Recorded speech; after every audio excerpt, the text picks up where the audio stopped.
चैत्री नवरात्र के प्रथम दिन पर आप सभी को मेरी शुभकामनाएं। एक प्रसंग से प्रारंभ करना चाहूँगा। भगवान शंकर कहीं जंगल से होते हुए अपने घर वापस आए और माँ पार्वती के पास आकर के जब दरवाज़ा खटखटाते हैं कि अंदर जाने के लिए, तो संस्कृत के एक श्लोक के माध्यम से कवि ने बहुत ही भावपूर्ण इसकी वंदना की है। वो पूछती हैं, कस्तम, आप कौन हैं? तो भगवान शंकर जवाब देते हैं, शूली। तो उनका जवाब आता है, मृगया भिषजम। कहने का तात्पर्य यह है कि कस्तम शूली मृगया भिषजम, आप कौन हैं? भगवान शंकर कहते हैं, मैं शूली। शूली का मतलब एक होता है संस्कृत भाषा में कि अपने ट्राइडेंट को धारण, त्रिशूल को धारण करने वाले भगवान शंकर। उन्होंने अपना परिचय इस तरीके से दिया। लेकिन संस्कृत में ही शूली का तात्पर्य होता है हेडेक, या कहीं किसी अंग में पीड़ा हो रही हो, दर्द हो रहा हो तो उसको शूल भी कहते हैं। माँ पार्वती बहुत ही चातुर्य शैली से कहती हैं कि अगर आपको शूल है, दर्द है, तो क्यों ना आप किसी एक भिषज के पास जाइए। भिषज मतलब चिकित्सक, किसी चिकित्सक के पास जाइए। बहुत ही लावण्यमय स्वरूप में, बहुत ही चातुर्य और माधुर्य के साथ इस जवाब माँ पार्वती शंकर भगवान को देती हैं। जब शंकर भगवान इसको सुनते हैं तो कहते हैं, नीलकंठम प्रिय हम। हे प्रिय, मैं नीलकंठ हूँ। नीलकंठ का तात्पर्य हम सभी जानते हैं। भगवान कृष्ण ने, भगवान शंकर ने हलाहल कालकूट विष जब धारण किया था तो उनका जो ग्रीवा थी वो नीली हो गई थी। ऐसे में भगवान शंकर के इस इंट्रोडक्शन पर माँ पार्वती कहती हैं कि अगर आप नीलकंठ हैं तो आप केका मेकम कुरु, यानी जो नीलकंठ होता है वो मयूर का भी दूसरा नाम संस्कृत में। बहुत ही विट के साथ माँ पार्वती कहती हैं कि आप अगर नीलकंठ हैं तो क्यों ना आप केका स्वर निकालिए। भगवान शंकर चकित हो जाते हैं और कहते हैं कि पशुपति मैं पशुपति हूँ।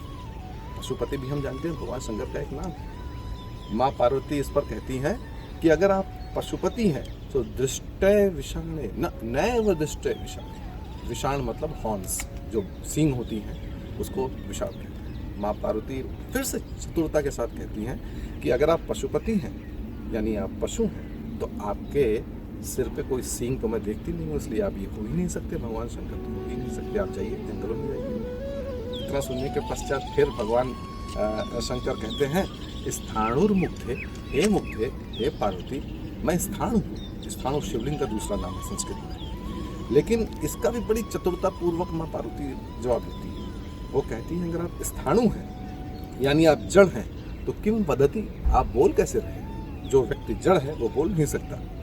ऐसे में भगवान शंकर फिर से कहते हैं कि हे पार्वती, मैं शिवाय हूँ। यानी शिवा का मतलब होता है पार्वती का पति शिव, और शिवा शब्द का ही संस्कृत में दूसरी मीनिंग है जिसको श्रृगाल या जकाल कहते हैं। ऐसे में माँ पार्वती संस्कृत के दूसरे अर्थ का निरूपण लेते हुए भगवान शंकर से कहती हैं, यदि आप शिवा हैं तो आप क्यों ना जंगल में जाएं, यहाँ रहने की क्या ज़रूरत है। इस संवाद के माध्यम से एक बहुत ही मधुरता, चतुरता, विट, पति पत्नी के बीच में होने वाली नोक झोंक, और यहाँ ये भी इस्टेब्लिश करने की कोशिश की गई है कि जो हमारी गॉडेसेस हैं, जो देवियाँ हैं, वो देवियाँ देवताओं से किसी भी मामले में कम नॉलेज वाली नहीं है। इंटेलिजेंस के ऊपर देखा जाए तो वो इंटेलिजेंस ज़्यादा ही दिखाई पड़ता है।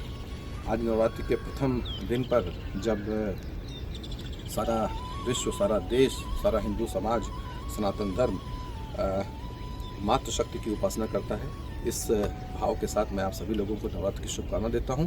और नवरात्र के माध्यम से ये बताने की भी कोशिश करना चाहता हूं कि नवरात्र मात्र धार्मिक चीज़ ही नहीं है। ऋतुओं के संधिकाल में होने वाला ये नवरात्र का पर्व एक और हमारे स्वास्थ्य और हमारे मानसिक और शारीरिक दोनों स्वास्थ्य के ऊपर भी ध्यान देता है। हम इस वक्त, मैंने देखा है कई लोगों को जो नॉनवेज खाते हैं, जो शराब का सेवन करते हैं, वो भी इन 9 दिनों में शराब और इन सब चीज़ों से दूर रहते हैं। यानी हम अपने स्वास्थ्य के प्रति सचेत रहते हैं धर्म के माध्यम से।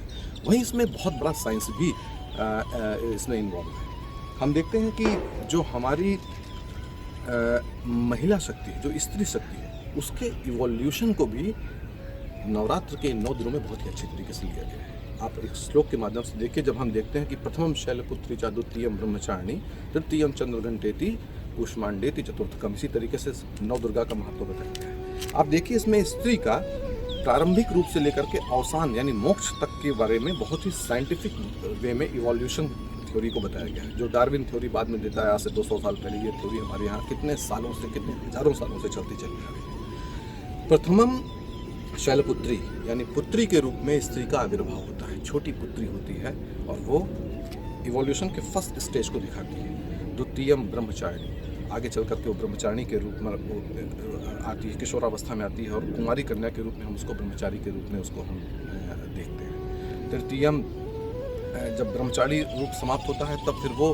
आगे चल करके चंद्र घंटेती, जिनके आह्लादकारी चंद्रमा, पूर्ण चंद्रमा के रूप में जो लावण्य सामने दिखाई पड़ता है, यानी एक किशोरी स्त्री अब एक युवा स्त्री के रूप में परिवर्तित हो रही है और उसका विवाह करने का समय आ गया है। कुष्मांडेति चतुर्थकम, त्रिविध ताप युक्त संसारा, मांस पेश उदरमेति यस्याः सह कुष्मांडेति, यानी एक गर्भिणी स्त्री के बारे में हम यहाँ पर अब देख रहे हैं। एक स्त्री के जो सगर्भा हो चुकी है, विवाह हो चुका है, सगर्भा हो चुकी है, उसको हम कुष्मांडेति के रूप में चतुर्थ दिवस में नवरात्रि के उसका हम सेलिब्रेशन करते हैं। और इसके पश्चात पंचमम स्कंद माता, यानी अब वो माता के रूप में आई है, और माता में भी वो सनत कुमारों की माता बनकर के सामने आ रही है, यानी यहाँ पर वो पुरुष मेल चाइल्ड को पैदा कर रही है।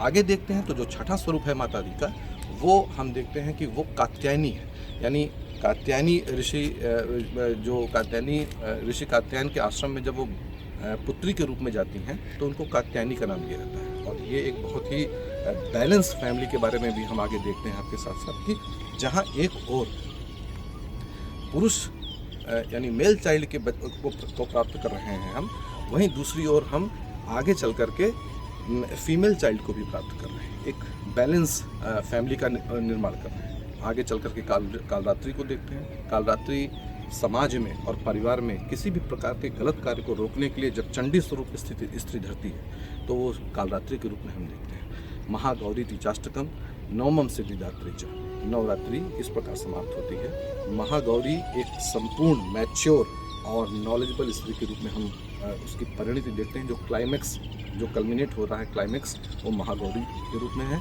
और फाइनली सिद्धिदात्री जो मोक्ष प्राप्त करती है, यानी स्त्री मोक्ष प्राप्त कर रही है, यानी एक evolution of women biological process जो है वो हम नवरात्रि में देखते हैं। ये हमारी स्त्री शक्ति सनातन धर्म में हमेशा हमने देखा है कि अगर हम विद्या चाहते हैं तो हम माँ सरस्वती के पास जाते हैं, अगर हम धन की उपलब्धि चाहते हैं तो हम माँ लक्ष्मी के पास जाते हैं, अगर हम शक्ति की उपासना करते हैं तो माँ दुर्गा के पास जाते हैं।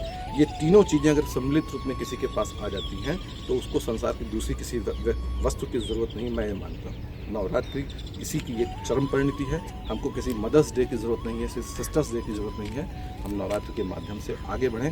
कोरोना के इस वैश्विक महामारी के संकट काल में आप सभी घर पे रहें, सुरक्षित रहें। और नवरात्रि में मैं माँ से उपासना करता हूँ कि जल्द ही इन सभी चीज़ों से हमको छुटकारा मिले। धन्यवाद।